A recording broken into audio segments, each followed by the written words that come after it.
I think there's something in mine. Now I'm going to be thinking about it the whole time. I thought there was a subliminal message to me. Uh, Hey, Dude, did you whiten your teeth before the show too? My God, they no. look perfect, man.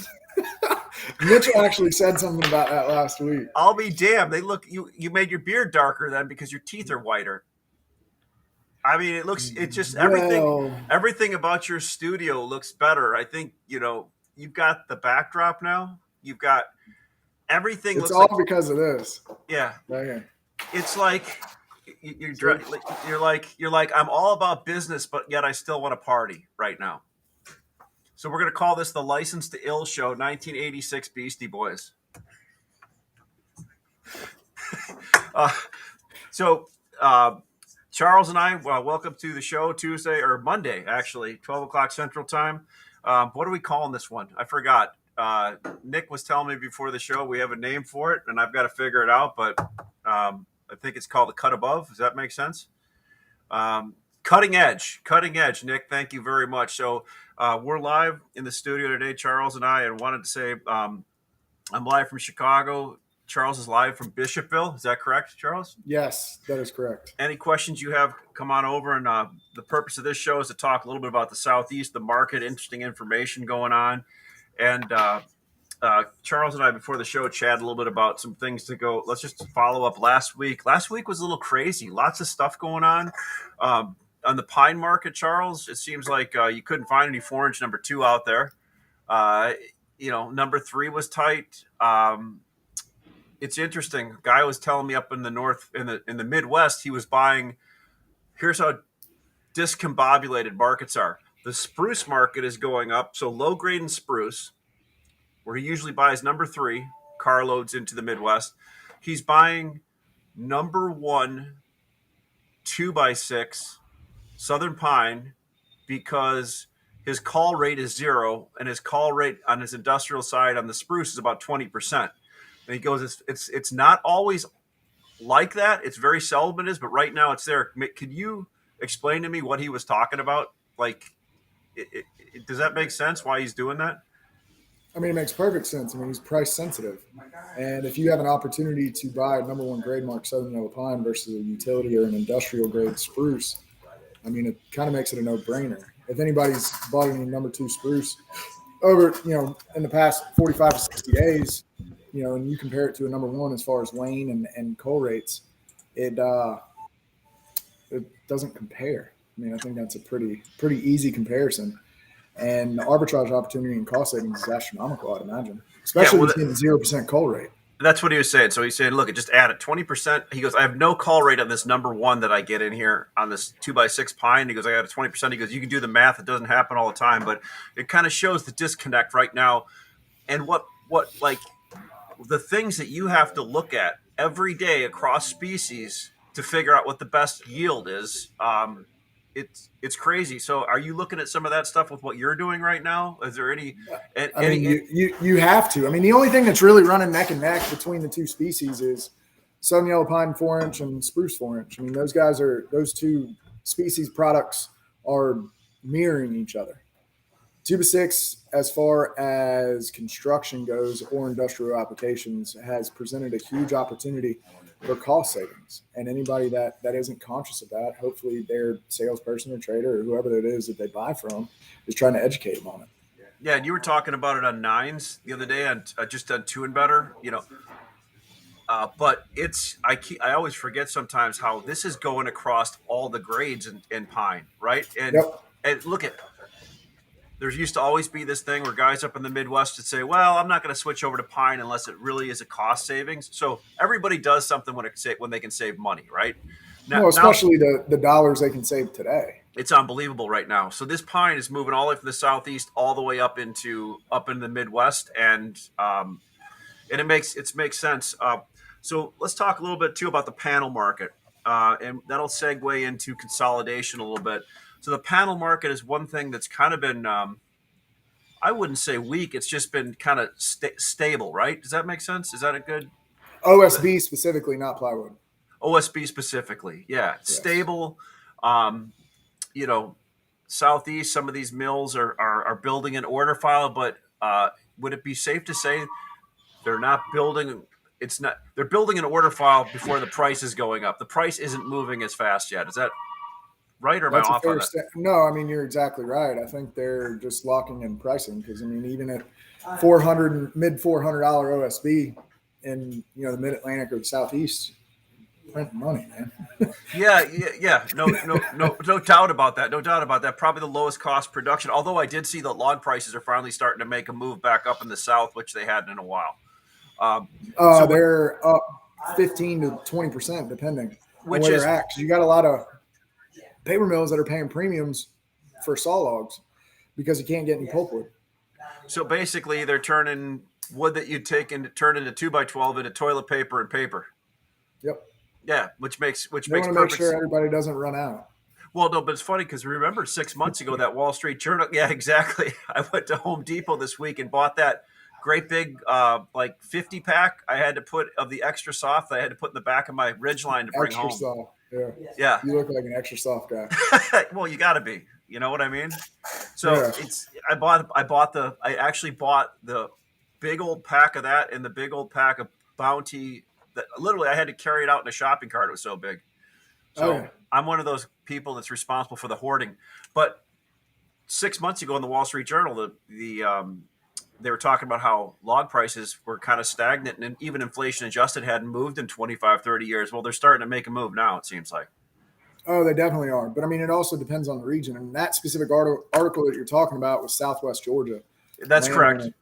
And what's interesting about that specifically is that's the region that got hammered by a hurricane 24 months ago, and stumpage was decimated.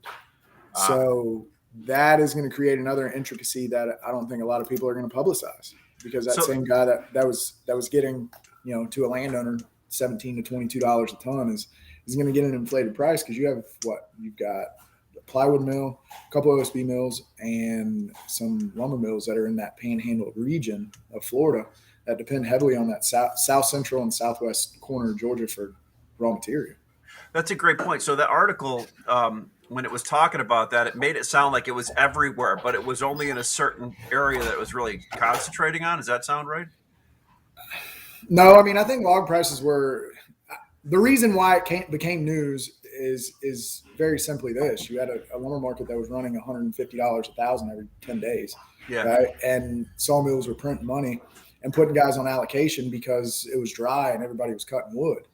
Well, now supply and demand, it's the same thing. And now there's a scenario where you have log decks that are empty, or they have 10 days worth of wood on it, and prices have to go up, or Sure. they don't get the wood. I mean, I know guys that own 500 to 2,000 acres that are just saying, I don't want to cut it. I'm not cutting it. Yeah, you don't. And if you own that, sometimes you don't have to. If you're a REIT, you probably want to cut it. You got to keep stuff moving, right? Well, it depends on how you're structured. I mean, that's a conversation for another day. Yeah, let's somebody just put up a message here. A LinkedIn user said, "Will OSB follow the lumber spike?" I think you've got some variables that go into it. Obviously, I mean, you have more studs that go into a sheet of OSB than vice versa, right? So that has a lot to do with why you see the big spike in lumber, number one. But number two, you also, both operations are very automated, but as far as a sheet of OSB goes, it's easier to create 2 4x8s than it is 4 2x4s. So the labor thing is going to come into play too. And I read an interesting article about that last week I think Forbes or Bloomberg or somebody put it out. There's like 4.2 million or 5.2 million employees or available labor pool that are just not showing up for work. And I mean, that creates a heck of a scenario, especially when you combine it with every other variable that's going on. Bathtub shortages, truck shortages, truss plate shortages. It just makes everything extremely difficult. No doubt. Well, you and I were talking a little bit about. Is there still? Do you think there's still a chunk of inventory that got bought on this last go around that's sitting out there? Because I think a lot of people. I had this conversation with a guy today. Got a truck in, and some of it had old units on it, right, from like 6 months ago, and of lumber. And he's like, "How can that be possible and this last move we had, I'm like, hey, look at it. It's possible because people bought a lot of lumber and panels in this last move up, more than they normally buy. That's why prices go up. Are there still people sitting on a bunch of OSB they bought 6 months, 5 months ago, 4 months ago? Yeah, yeah. I mean, they've had the opportunity to average it down with contracts, but there's still, low $20 sheets of plywood sitting out there. I mean, Yeah, some of the relationships that we have as a company has given us some insight to that, which obviously has given us a little bit of a competitive edge on that side of the business. But it it's it's real intriguing because once again, and I think I've said this before, you can only average your inventory costs down so far until you have wood coming out of your ears and mills yelling at you coming to pick it up and yep, ports screaming and trucks and everything else. So there's kind of an equilibrium that's established, whether you're a retail yard and you have several locations or you're a one location operation, to where you kind of enough's enough, right? And you either sell your contracts in open market or you try to sell out of inventory, and it doesn't move nearly as fast, or you lose $20,000 a truck. So it's real. The variables are hard to nail down, I guess, is what I'm really saying. sure. And the price of OSB, I do not think will follow the lumber spike. I think you'll see some upward momentum, but a lot of these mills are selling out, through the month of November, first part of December. And I mean, there's a very, very small premium to print. And if that's the case, they're seeing something to where they just want the volume spoken for, and they don't have to worry about anything in Q4. Yeah, exactly. And there's an old thing always in our industry that order file leads price. So again, like Charles and I may have a different opinion. We don't know. We're just purely guessing on that. We'll see what next week brings. But one of the interesting things, you and I talked and touched about freight last week, and just an update. I was talking to a buddy over the weekend. He had a great point. He's like, there are new incumbents in these reloads putting wood on the ground that never did before, for reasons because they don't want to rely on their old suppliers to run out of wood like they did last time. They're afraid of the market going to 1800. We can all talk about that. But one of the real things that was interesting, like a buddy of mine said, he just started a multifamily job in Charlotte.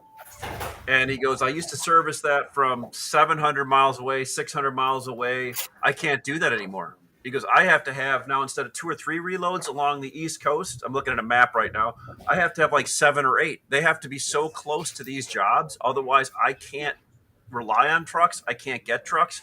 He said one trucker that was doing 50 trucks a week for him is doing 50 for last 2 years, is doing 15 maybe trucks a week for him, because the trucker doesn't have the labor. If something breaks down, he can't get stuff fixed. All the reasons you hear about, but you know, hopefully when I hear about it, these problems are starting to remedy themselves. But that's kind of the stuff I'm hearing. What are you hearing on that?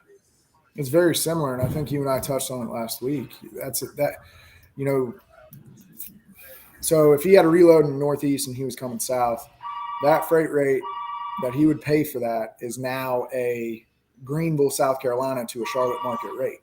Yeah, So, I mean, it only makes sense that you diversify your asset base. absolutely. And by diversify your asset base, you park wood in different locations based on what the demand is. And I think I touched on it specifically last week as far as, a true total cost and what that looks like to somebody, because you've got, handling costs, you've got true raw material costs, and you got finished good costs.